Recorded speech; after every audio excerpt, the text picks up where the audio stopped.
Greetings. This is Lama Tantrapa with the Masters of the Month program, and today I am delighted to introduce to you Dr. Effie Chow. She's an international health practitioner, acupuncturist, and a U.S. Department of Health and Human Services advisor, and a public health and psychiatric nurse with a master's degree in behavioral sciences and PhD in higher education. She is a renowned expert in Qigong and Taoist arts, with over 30 years of experience in teaching subtle energy methods internationally. She is one of the most recognized leaders in the field of Qigong in America and the founder of American Qigong Association, as well as the World Qigong Federation. Today, we will be discussing the applications of Qigong that would help veterans and people who are returning from the military service to the civilian life, and to integrate into civilian life with a greater harmony and sense of inner peace. Welcome to our program, Dr. Chow. Thank you very much, Lama. I'm happy to be here again. Would you share with us a little bit about Chow Qigong first, before we jump right into the subject of working with the veterans? Surely. But first I want to congratulate you on your good work with the people and appreciate your efforts in bringing Qigong to the fore and having the chance for featuring many of the different masters. It is my pleasure, really. Thank you. And Qigong is, as everybody knows, is simply put breath, or the vital life force, and cultivation of vital life force. And many different people do it in many different ways. And I developed the Chow Medical Qigong, or basically what I call it is Chow Integrated Healing System / Chow Medical Qigong. And so the integrated healing system encompasses a whole lot more than what people feel Qigong is, although my definition for Qigong is really a special spiritual, mental, and physical lifestyle in harmony with nature. So it's not just an exercise, and it's not just a meditation, which a lot of people think Qigong is, oh, it's another exercise. Yeah. So I'd like to break that fallacy, you know. So yes, the myth about Qigong. Right, but however, in my system, I've adapted it because in China they used to have you just stand or do a movement and repetitively until you feel the qi. And in the West, I find that people aren't going to stand for 8 months to find that qi. And so we need to explain, we need to coordinate things together so that they can understand. And using terms like 5 elements and yin yang and etc. Escapes them without associating with some Western terminology like plus and minus, or negative and positive polarities is what yin yang is like. So in my system, I correlate a lot of different terminologies to our Western minded vocabulary. And being a nurse myself, I understand the thinkings of the Western mind here and people in the medical field. And so what I've done is taken some very salient things from numbers of different styles, like I've taken Shaolin, and I've taken the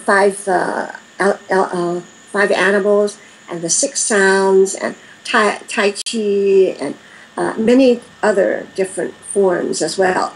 So I have taken the best of what I felt was very powerful and combined them together and integrated it with some of the Western health concepts and my own idea about what energy is. And of course, that is related to the Chinese system of meridian energy and the points and all that. So, it sounds like you've done what Bruce Lee was encouraging to do in Kung Fu. Take what works for you discard what doesn't work and contribute your own, so that that becomes an authentic expression. And Yes. that sounds like that's what you created. I think when you say discard what doesn't work, I would say that other people might find what I found less effective, probably maybe effective for them, because our energy is very different. And so I'm combining things in a different way. And so therefore, I think all is useful, except that you need to select what is more useful for you.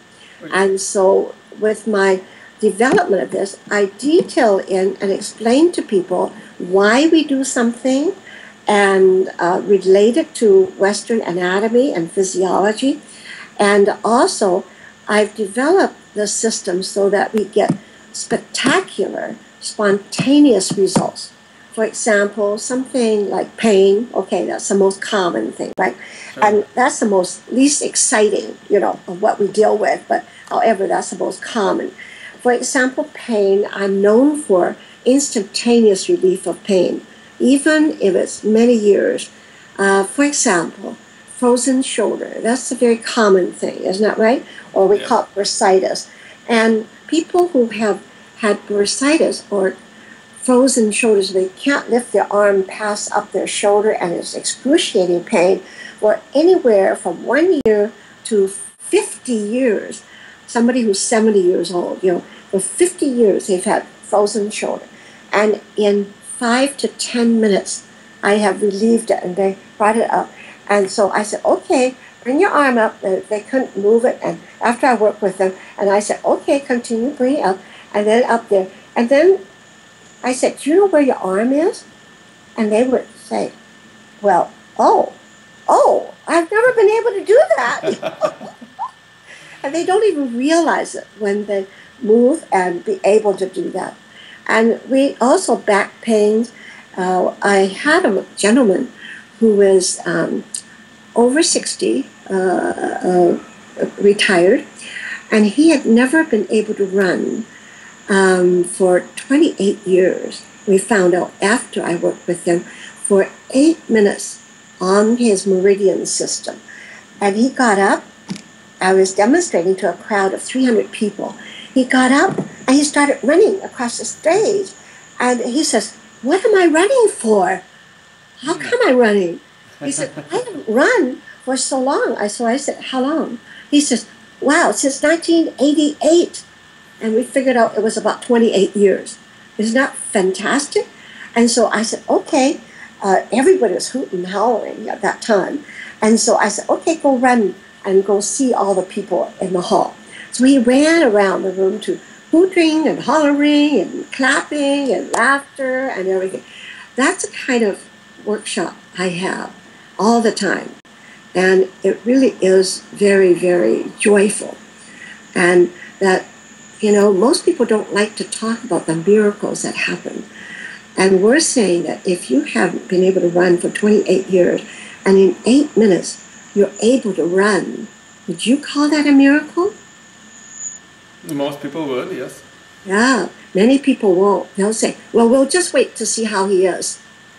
Well, the reason why some health professionals may be skeptical about it is because sometimes the person may experience such a dramatic transformation that they're not really even ready for. In other words, they've already established a long-standing habit of compensating for their disability. And to suddenly start functioning in a way that they're not used to may not feel like they don't feel like themselves anymore.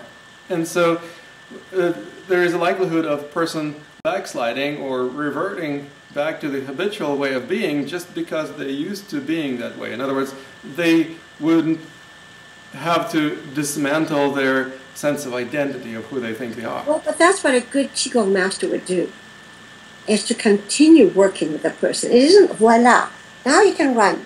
And then say, yes, of course, it will slide back. It could slide back. But I've had people who have maintained it because they haven't come back for whatever reason, or they are at the other ends of the world. But that is my next thing, is that if you practice, you can maintain what you have gained and help your body, mind, and spirit adjust to this new person that is you. Well, that's exactly what I do as a Qigong coaching. Yes. The system that I developed, as you know, about a dozen years ago, and that basically not only facilitates healing, but also enables the person to create a different sense of self that would integrate the newly created availability. Mm-hmm. And so, how do you do that? What is your method? I think coaching is a new term this last 6 years or so.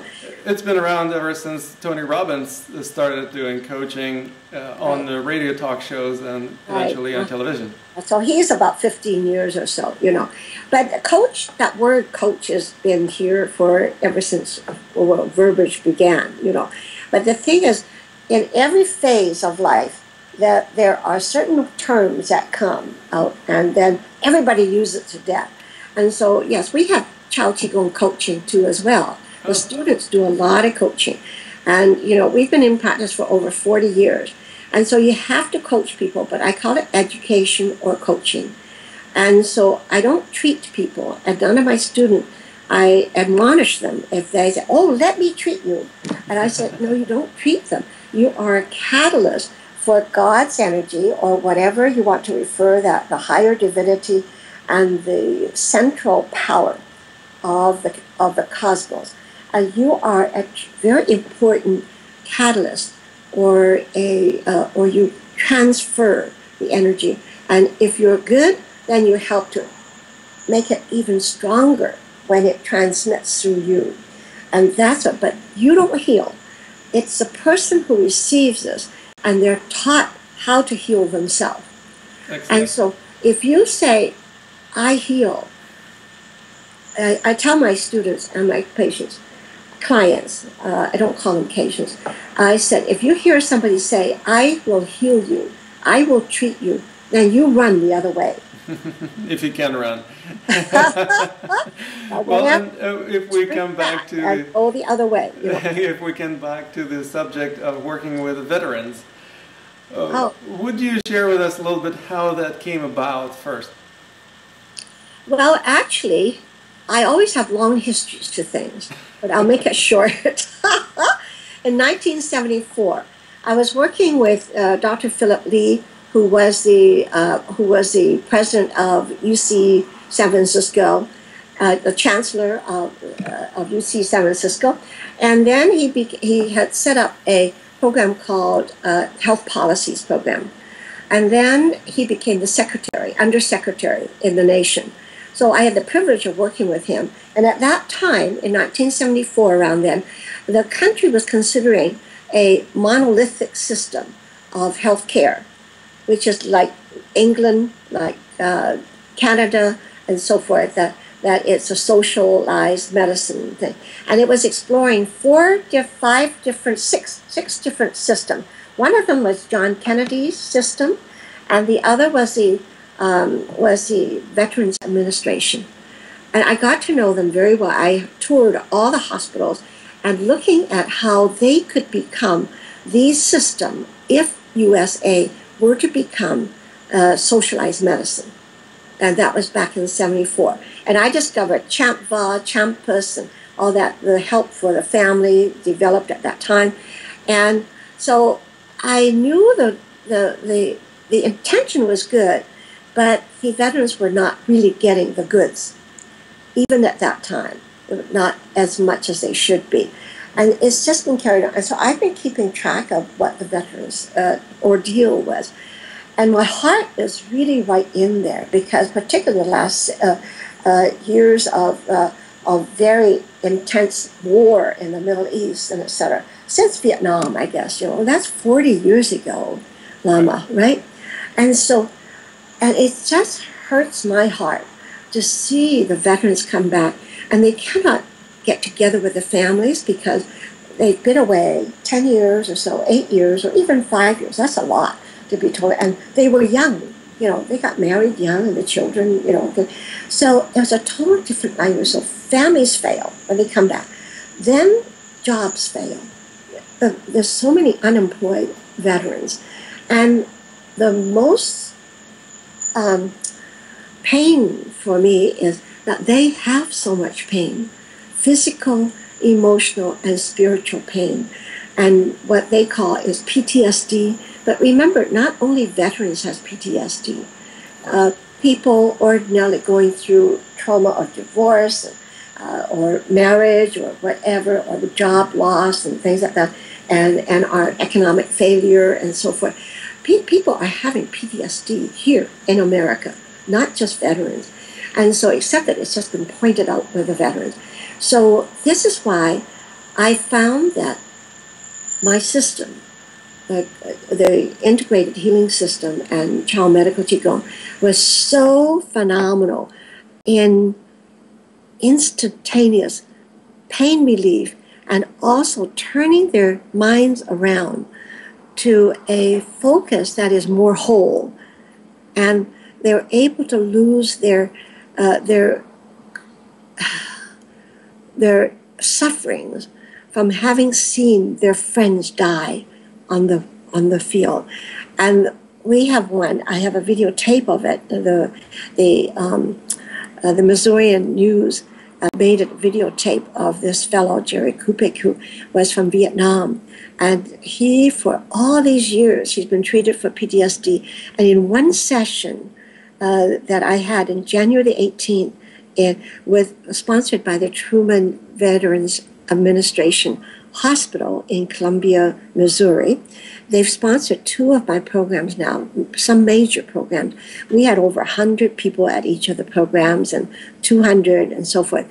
And well, Jerry, after even Friday night, he said, Saturday he came back, he said, I slept like a baby for the first time in 30 years. Every day I've wakened up with pain and I have a fitful sleep. I have not had a good night's sleep. So after the Friday 2-hour program, he said, I slept right through. And then Saturday, after our exercise meditation, we have a lot of discussion too, psychological discussions and all that. And he said, I feel whole for the first time. Whole. And he said, I've been so depressed. And this is videotaped. And so there were others who also had pain throughout the body. And in about 8 minutes, when I demonstrate how to scan, how to move qi, and how to bring qi in where it's needed, etc., he was working with a party with another lady. And his report was, my God, about 8 years, he was from Iraq, the war. He says, for the first time, I am totally free of pain. And then the lady he was working on, she had pain of the neck, and she had pain of the back, and all the way down to the back. And so he was explaining, he says, my God, I can't believe it. Is it really true?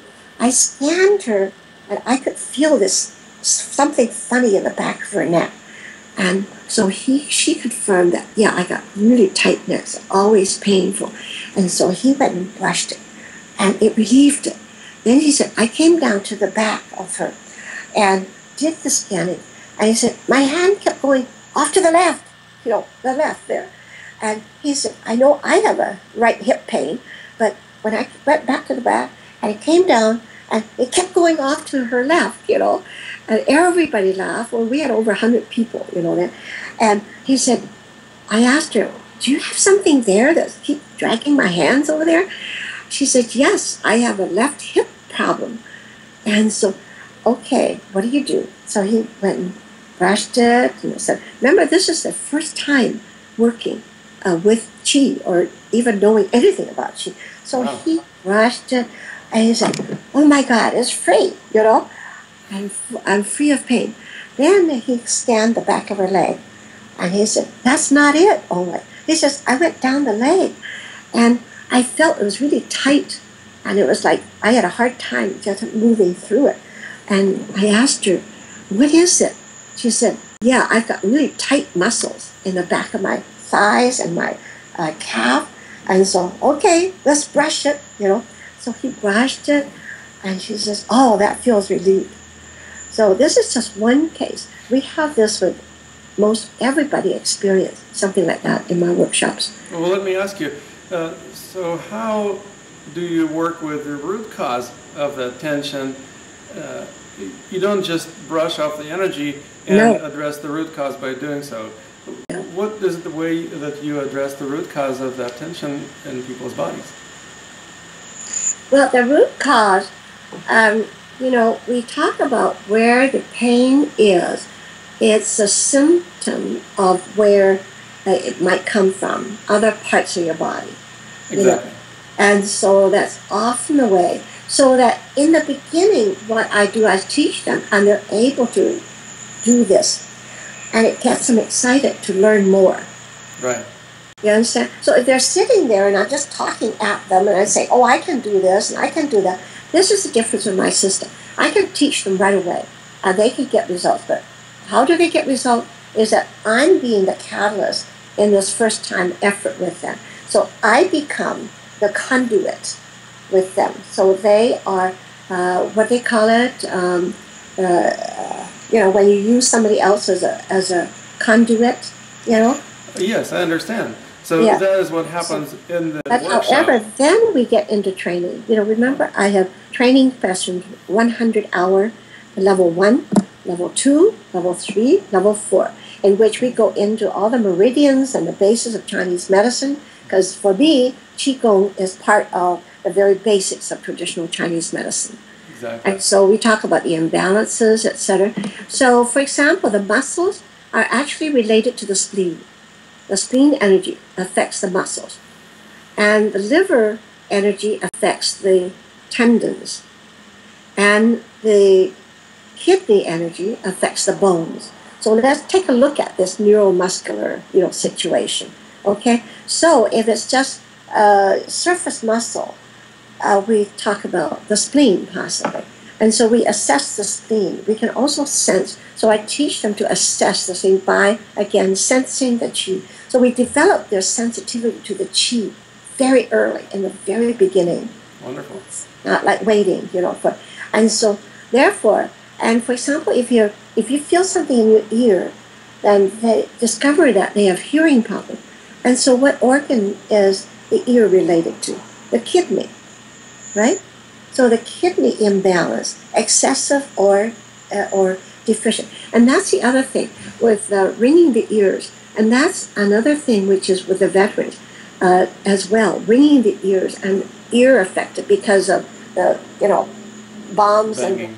and Yes, gunshots, explosions.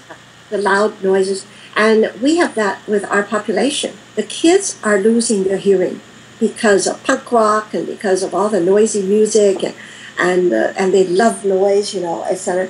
And so ringing the ears, from the longest I had was 45 years, and from again recent a couple months or so, but I really love that.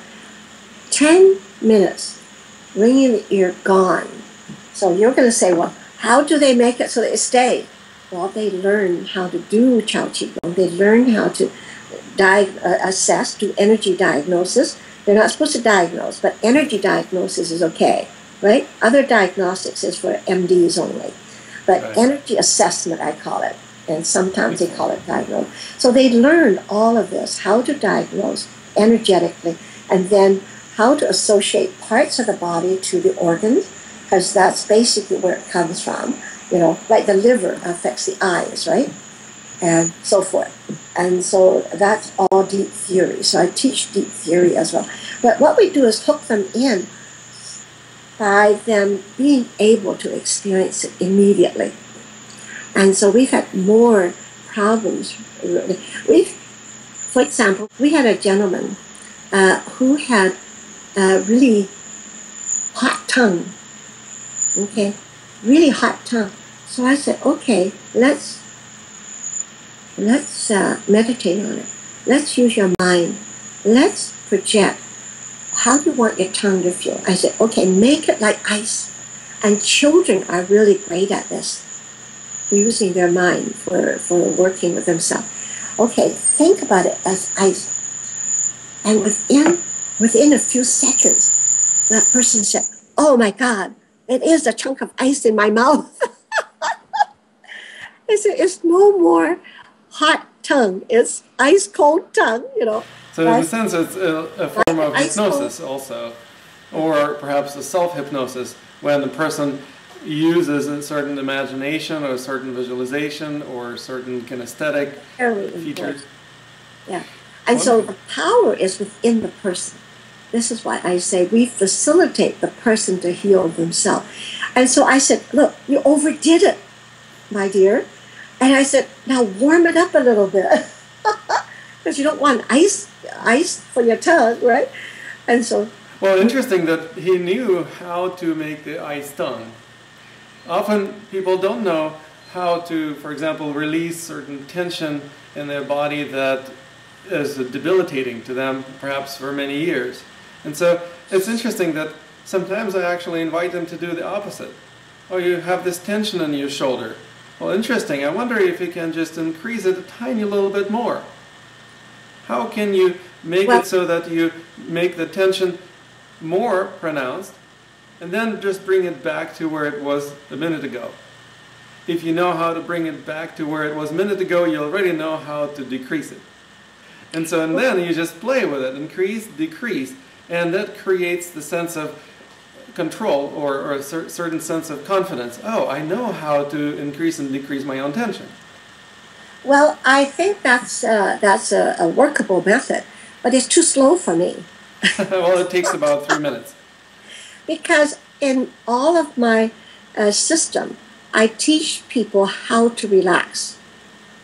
And so therefore, if it's tension, it is learning to relax. And I physically show them how to relax. And there's also a physical way of moving the body so that it will relax immediately. People who have been through stressful situations, and obviously being in war is a very stressful kind of environment. Yes. They often feel very tense. And it's not just physical tension, it's a psychological tension.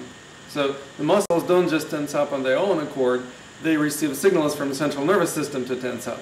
So it is working with the central nervous system and quieting it down and developing a greater sense of inner peace that manifests somatically as the more relaxed state of being. And so how do you do that? How do you facilitate the relaxation, if you don't mind sharing with us? Oh, I love to share. Please. The thing is, I'm not debating you on that, what you say about teaching them how to tighten and then gradually relax back into it and then do it some more and then relax and now even more. But I start from there and I move them into relaxation.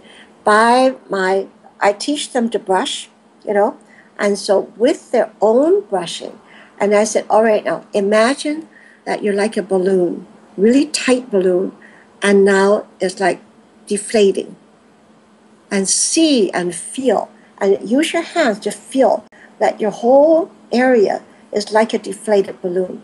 See, even if you stick a pin in a deflated balloon, it won't burst, you know, it has a move. But if an inflated balloon, you stick a needle in, and you can't even stick it in, you touch the tip, and it'll go pop, you know. And so I have, that's just one example. I have many examples which I tell them and show them, and right away they immediately get it. So I work to the mind first rather than using a physical means to do it. And it is surprising how quickly the mind picks up. And all my exercises is not a struggle and push and get further. It's learning how to bend and drop and relax and drop and bend and move further. And so I want to stand up and show you something. Is that okay? Wonderful. Of course, please. And so I'm not sure you can see the whole though of me, but I don't know how to make it so you can see the whole of me. So there's an exercise that runs down to the side, and I get many, and I can help them do this. See, relaxing, getting your head going down, and continue on, and continue on.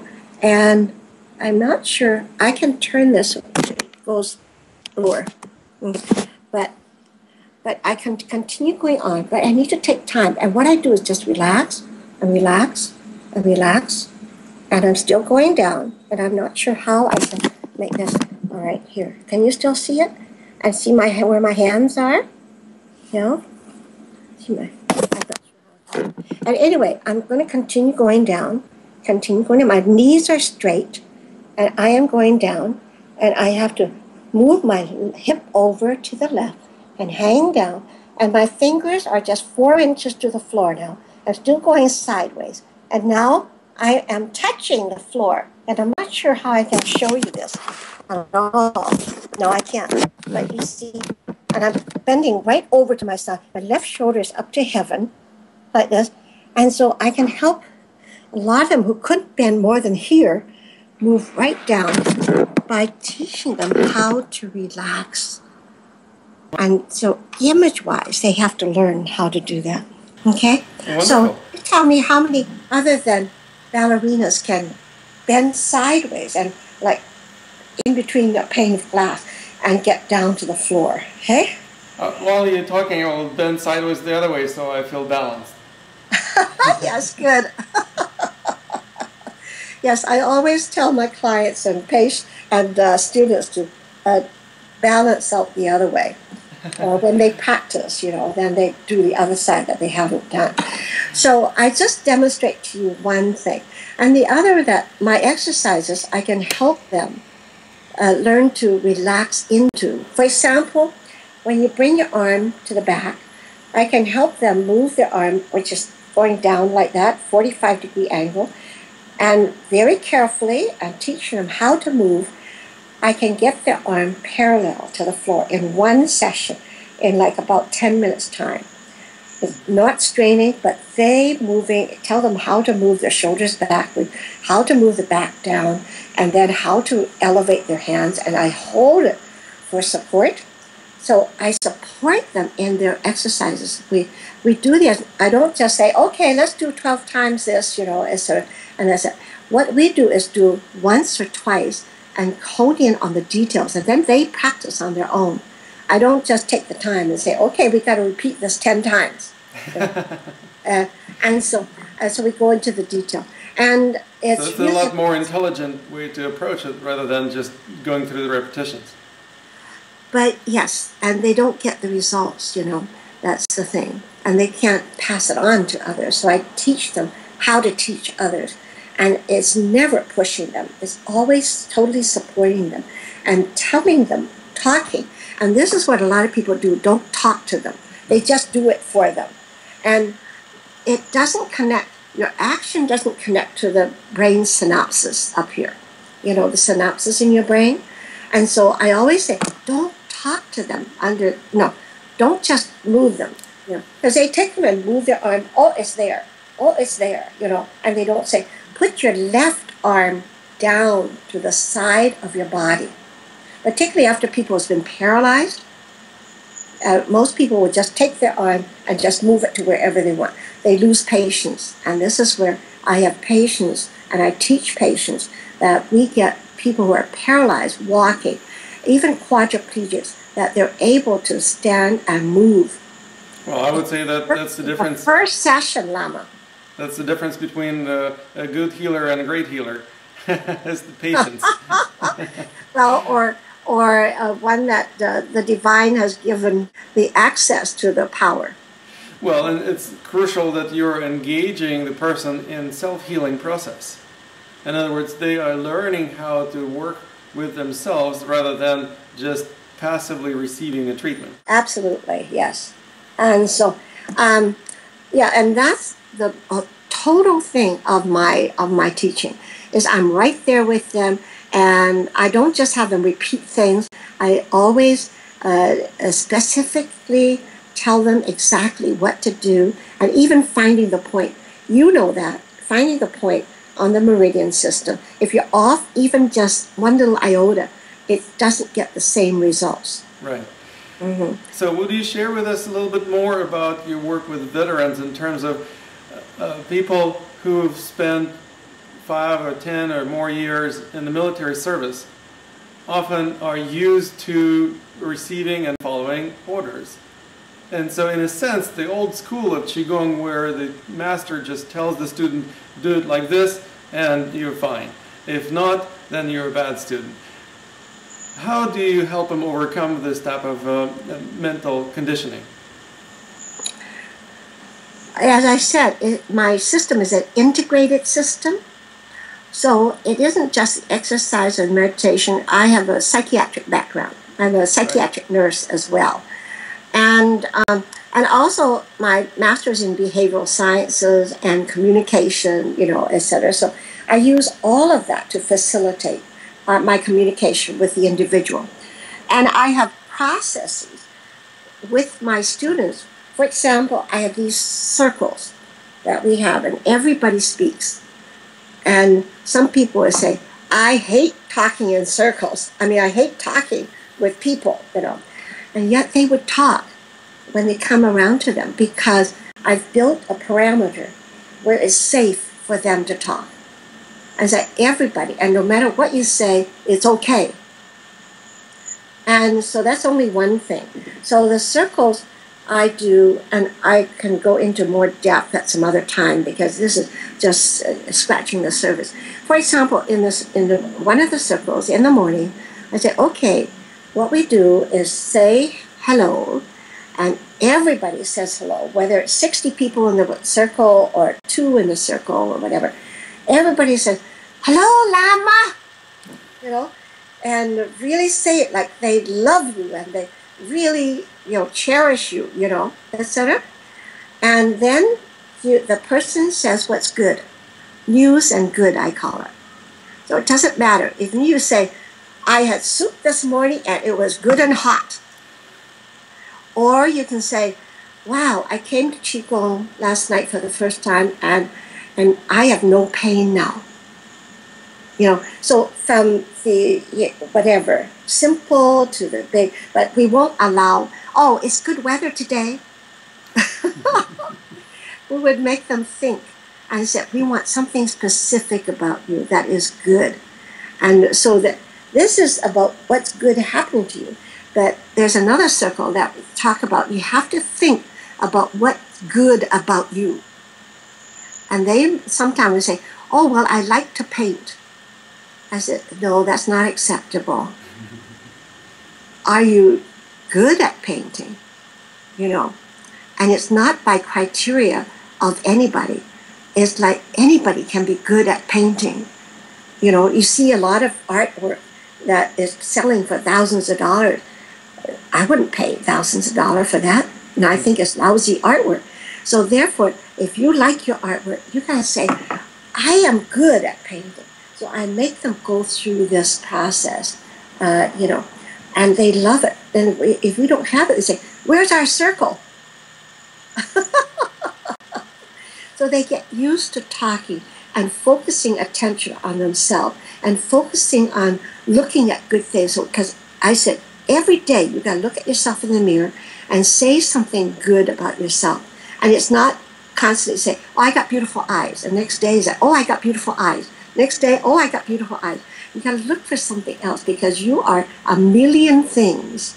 Well, those eyes will be receiving a lot of attention, and of course, where attention goes, the energy flows. So maybe that person will be empowering their eyes. Exactly. Well, but the thing is, I don't want them to get away with saying the same thing all the time. Right. Also, so it makes their mind think, and it makes them every day look for something else about themselves. Now, the other is saying something good about the person next to them. Okay, you're going to say something good about the person to the left of you. Okay? And please find out what her name or his name is now. Don't wait until you come to the circle and say, oh, I didn't get your name. So these are all very precise exercises that I do with everyone. And there are many, and some dysfunctional families have brought these kind of exercises, processes I call them, and it has changed the whole process of their whole family. The love has increased, and the respect for the youngest one and for the oldest one, like grandpa, grandma, have changed tremendously, and that they communicate better. So this is, in working with the veterans, this type of exercise, this is why I said, it isn't just good for the veterans, and it isn't just good for the non-veteran. It really is for any human being, And so then the other one that I have is the other part of the process is that we have to clap, you know. And you know how we grow children. And a lot of one of my major focus in my training is that I look at everybody as their children. And if I'm talking to a child, it's not you that I'm talking to as a child. It is the 100 trillion cells in your body. That's a lot. I said, they are your children. They are your babies. And they are listening to everything that you think and say and do. And so if you think negative thoughts, your children are going to, for example, even you say, I have no pain. The child does not hear no. The child hears pain. And so the child's going to be good and say, oh, Mama wants pain. Let's give it to her, you know. And so I play this sort of thing too. So it's not a heavy, you know, stick on the person or anything like that. And they get it. And so they clap after a person says something good about themselves, hey, you know, etc. And so everybody gets clapped. You can imagine what a circle feels like, eh? By the time they come around to 60 people, eh? So they develop certain positive mental attitude and perhaps also get cheered up by the next neighbor, the person standing next to them. Right. Mm-hmm. And there is also a certain reciprocation, I imagine. So not only telling the person on your left what you appreciate about them, you also receive the same kind of exactly confirmation of your worth or your value. And then everybody gives accolade to the person who is, whether it's yourself or the person next to you, etc. And that's really important because that's how children learn, is by clapping and this happy, joyous attitude of the parents. They don't know what it means. All they know is that the parents were happy. So I must have done something right. And so then they try to repeat it. And so the parents go, oh, you did it again? Oh, you know. And so the child said, oh, I did something again, good. So the positive reinforcement of sorts. Exactly. So they do that again and again. They said, oh, that's it. Now if I do it more, they get more happy, you know. But it works the other way, that if you do not give them positive affirmation, and you then, if they misbehave, and you say, oh, you know, and then you give them attention, and you don't generally give them attention, but then when you do something incidentally, you know, you kick them or something, and then the mother said, why'd you kick me for, you know, and wow, I got some attention. And then they say, oh, well, let me try that again. Again, where attention goes, energy flows. So that's the way for a child to gather some energy from the parent. And then he kicks her harder, and she reacts more, you know. And so he says, oh, wow, if I do it more, I'll get more attention, you know. So these are the psychology of life, actually, and of growing up. And so anyway, we do utilize that. They understand. And the other concept that we have, which is very important, Lama, is that the family, this is a Chow Qigong family. And it doesn't end with this circle. It doesn't end because this weekend ends. We want you to bring it and create this ambience in your area. Because many people go to Qigong, and not just mine, but to others, and say, oh, this is so wonderful, but I got to go back to that awful mess. I said, no, you don't have to go back to that awful mess. Go back to that mess and make some changes. Do what you were doing here to create the ambience. And perhaps also learn to recognize that the mess is not the problem. It is perhaps a fantastic learning opportunity.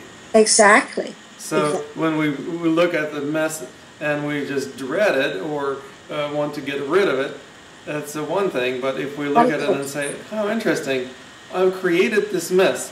What is it that I was trying to teach myself? Exactly. Yeah. And I imagine you also have ways to facilitate your students or your clients' learning process so that they would really discover the meaning or the lessons within those situations that they used to perceive as problems. Well, that's what everybody coming in, for example, clients, okay? And I said, my first thing is that this is an opportunity. We changed their thought pattern right away. And I said, and in my book, you'll find, I said, the condition is a friend. Even the cancer is a friend. Your heart condition is a friend.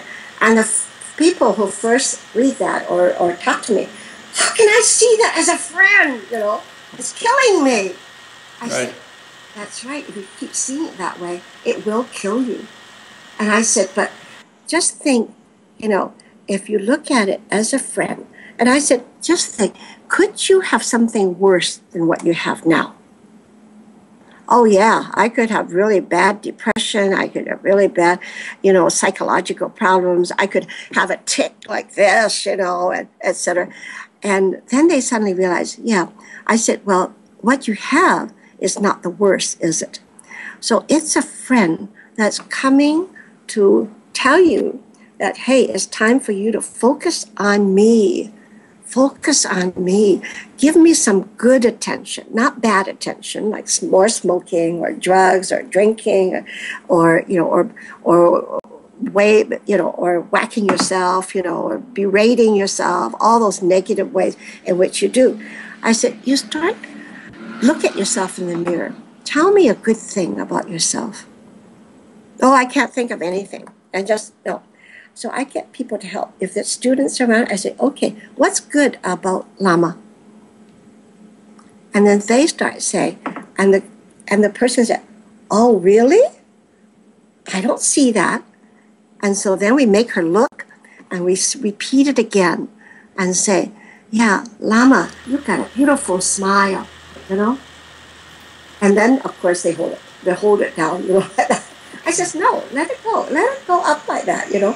I said, and then they laugh, they kind of giggle and snicker, and then we go through other, probably about 2 or 3 steps like that to get them. So we embarrass them. I said, now you're really embarrassed, aren't you? You know, we humor a lot, and laughter is very, very important. Having a sense of humor, but also in the circle, Lama, they could see that they're not the one that's going to be picked out for well, let's say we say, hey, that's not accepted. You got to give me something more in depth, and so you hook the people when you talk to them, you know. So that's talking about energy exchange. And if you just say, oh yeah, it's nice weather, you're not hooking anybody. But if you say that wow, this morning for the first time I woke up, I didn't have to go to the bathroom. You know, I mean, things like that, that is meaningful. And it can be anything, right? And so then they know that if we say, hey, that's not right, we'll say that to other people too. So they feel that they're in the same boat, so that they're not just pointed out. So that's really important. And the family concept is really, really beautiful. For example, in Colombia, and he's a veteran, he had Parkinson's. And he had shaking so bad that he couldn't hold anything, you know. And he also dragged his one foot. He couldn't walk or balance. And so in one session, I got him to learn how to reduce his shaking, and also that he could walk with his feet properly in one session, 1 hour. But he was taking my level 1 course. And so after 3 sessions, he joined the competition for rifle competition. Huh. And last year he joined it. He didn't win anything. He was like so shaky. He said he won 11 out of 13 medals this time. That's impressive. Yeah, it is. Isn't that right? Very impressive, yes. Mm-hmm. And so, and then also he has a blueberry farm. Okay. And so it was winter, like this winter, in January. It was really miserable, and he has to walk around. And he's still not that, that steady that he could deal with muddy things and all that. And so I said, well, look, what do you have to do? You have to get some steps, to go all the way. And so he says, well, there's a couple of kids that I sort of don't want to call on. They usually help me. I pay them, etc. But they don't do a good job. I said, well, you have a family, the Chow Qigong family.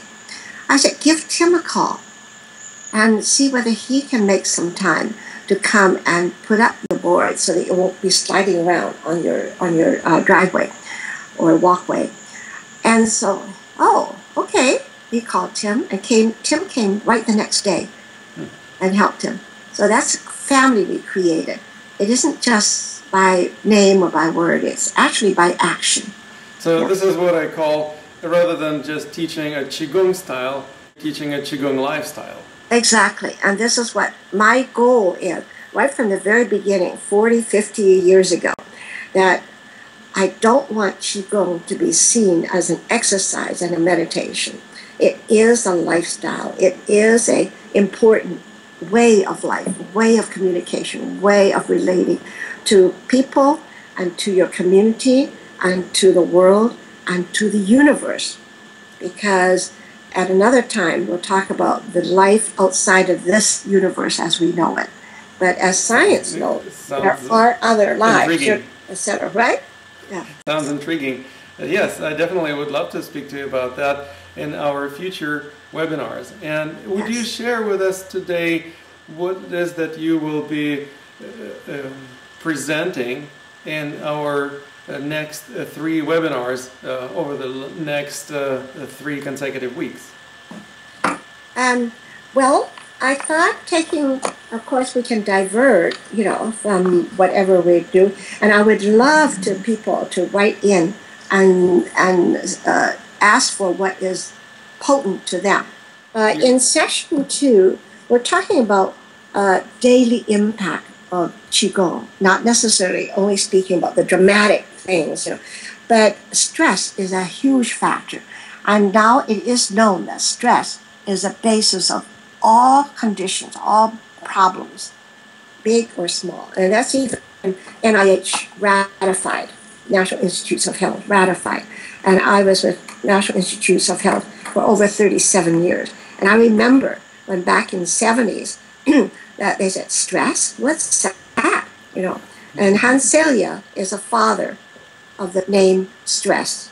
He coined the word stress. Dr. Hans Selye. He's a Montrealer, and he's passed away about 10 years now or so, but he's a grand old man, which he was on our board, and I've had the chance to have him with our program and at our World Congress programs and all that, and it was really wonderful. So dealing with sort of everything, everyday sort of thing, and we're going to talk a little bit more about the import of learning to scan and brush and pack, And then, of course, I haven't even talked about breath. And breath is really important. So if we don't have time to emphasize breath this time. Well, let's start our next webinar with that.